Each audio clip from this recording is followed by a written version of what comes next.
A Morgan County community looking to rebuild a piece of history after a fire burned down a building which stood for nearly a century. St. John Elementary School was founded in the 1950s for Black children in Somerville. It was part of the original Rosenwald schools, built to advance education for Black children in the early 20th century. But a fire earlier this month destroyed the schoolhouse. Now, alumni and family hope to restore the building and preserve its history. Fox 54's Gabe Glassman has more.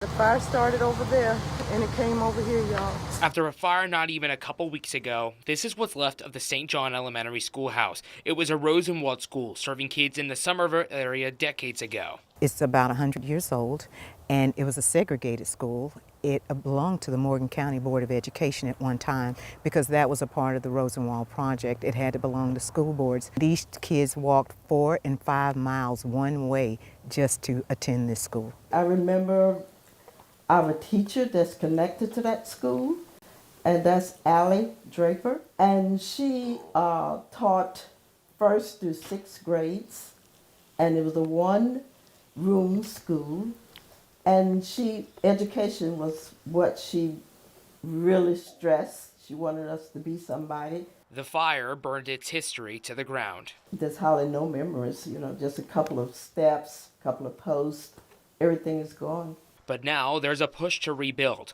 Lynette Burton, founder of nonprofit Kids Table Incorporated and daughter of an alumni, filed for grants Monday and is gathering donations with the hopes to rebuild the schoolhouse. I wanted people to come here and just hear the stories of the alumni when they tell their stories, but I also wanted to have it where people would come here and just be able to trace their roots. Alumni we spoke to say it's important to preserve the history and to show future generations how they soar to new heights stemming from the school. A lot of us have gone on to be professionals.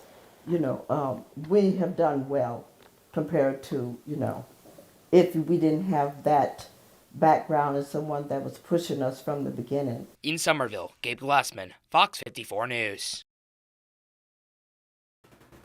Wow, so much history to restore. Well, a GoFundMe to help with funding has also been posted. To find the link to the site and other ways to donate, go to fox54.com.